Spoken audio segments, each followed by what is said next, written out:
Plus registered के education department से खसूसी नुमाइंदे आशिक हुसैन सिद्दीकी की रिपोर्ट के मुताबिक गवर्नमेंट जामिया स्कूल सियालकोट के हाल ही में रिटायर होने वाले प्रिंसिपल जनाब गुलाम फरीद सुलहरी अपनी 34 साल मुद्दत मुलाजमत मुकम्मल करके रिटायर हो गए।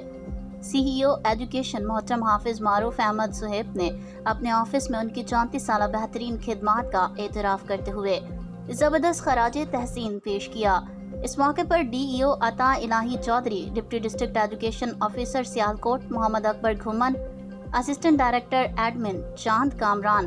बट, सैयद नदीमुल हसन शाह गिलानी, चौधरी मोहम्मद नईम, जावेद इकबाल सियाल, कारी मोहम्मद साले, मोहम्मद रियाज बाजवा, अब्दुल मन्नान शेख, फुरकान ततला भी मौजूद थे।